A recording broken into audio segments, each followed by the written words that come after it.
പാലക്കാട് ജില്ലയിലെ ഒറ്റപ്പാലം സമീപം സ്ഥിതി ചെയ്യുന്ന മുളഞ്ഞൂർ അഴകത്ത് ശിവക്ഷേത്രം ചരിത്രപരമായും വിശ്വാസപരമായും ഏറെ പ്രാധാന്യമുള്ള ഒന്നു തന്നെയാണ്.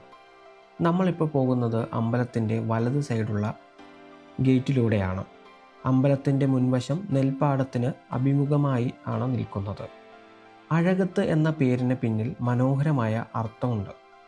അഴക് ഒത്ത എന്നാൽ സൗന്ദര്യം ഒത്തിണങ്ങിയ എന്നതാണ്.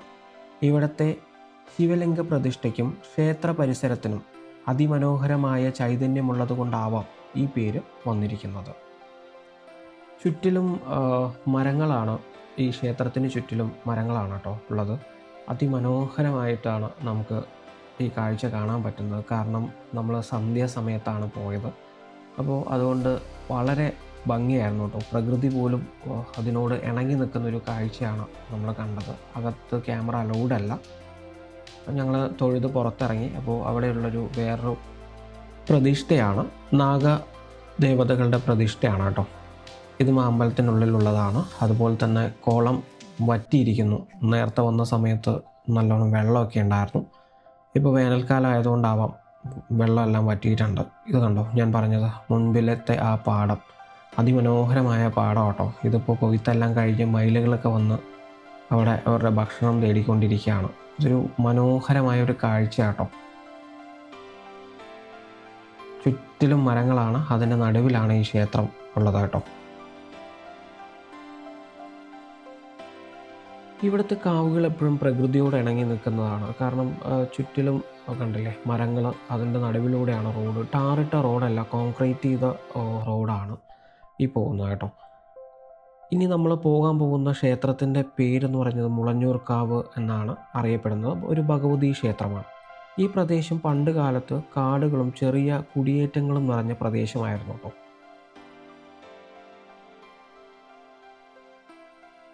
പ്രദേശവാസികൾ ഒരു ദൈവിക ശക്തിയുടെ സാന്നിധ്യം അനുഭവപ്പെട്ടതിനെ തുടർന്ന് ഇവിടെ ഒരു ചെറിയ കാവ് സ്ഥാപിച്ചതാണ് ക്ഷേത്രത്തിൻ്റെ ആരംഭം എന്ന് പറയപ്പെടുന്നത്.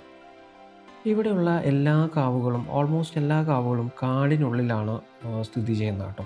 അപ്പോൾ ഇത് തന്നെ നോക്കൂ, ചുറ്റും കംപ്ലീറ്റ് മരങ്ങളാണ്. അതിൻ്റെ നടുവിലാണ് ഈ കാവ് വരുന്നത്.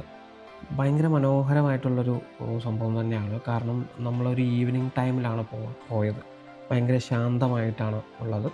അമ്പലത്തിനകത്ത് നമുക്ക് വീഡിയോ എടുക്കാൻ പറ്റില്ല. അതുകൊണ്ടാണ് ഞാൻ പുറത്തു നിന്ന് ഈ വീഡിയോസ് കാണിച്ചു തരുന്നത് കേട്ടോ. അതുപോലെ തന്നെ ഇത് അമ്പലക്കുളത്തിലേക്ക് പോകുന്ന വഴിയാണ്. ഇതിലൂടെ നേരെ പോയി കഴിഞ്ഞാൽ അമ്പലക്കുളത്തിലേക്ക് എത്തും. ഈ വീഡിയോ ഞാൻ ഓൾറെഡി നേരത്തെ ഇട്ടിട്ടുണ്ട്, ഇവിടുത്തെ വീഡിയോ. അതുകൊണ്ടാണ് കുളങ്ങളൊന്നും ഞാൻ കാണിക്കാത്ത കേട്ടോ.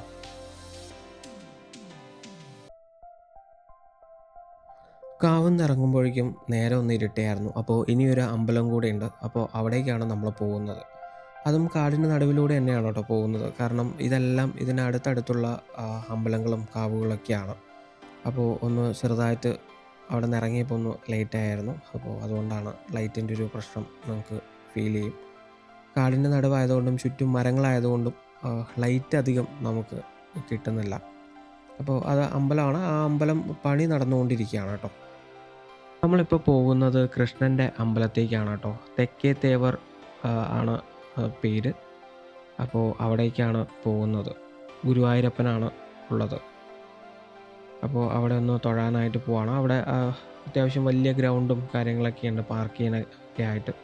ഇതിൻ്റെ എല്ലാം വീഡിയോ ഞാൻ ഓൾറെഡി ഇട്ടിരുന്നു. അപ്പോൾ ഈ അമ്പലമൊന്നും ഞാൻ കാണിച്ചില്ല ഡീറ്റെയിൽഡ് ആയിട്ട്, അന്ന് തിരക്കായിരുന്നു. അപ്പോൾ ഇപ്പോൾ നമ്മൾ ഡീറ്റെയിൽ ആയിട്ട് കാണിച്ചു തരാമെന്ന് പറഞ്ഞിട്ടാണ്. ആ അമ്പലം പണി നടന്നുകൊണ്ടിരിക്കുകയാണ് കേട്ടോ. അപ്പോൾ അധികമായിട്ട് എനിക്ക് കാണിക്കാൻ പറ്റില്ല, കുറച്ച് മാത്രമേ കാണിക്കാൻ പറ്റത്തുള്ളൂ.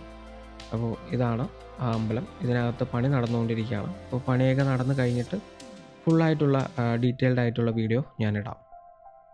അപ്പോൾ ഇത്രയൊക്കെയാണ് നമ്മുടെ വീഡിയോയിലുള്ളത്. അപ്പോൾ അടുത്ത വീഡിയോയിൽ വീണ്ടും കാണാം.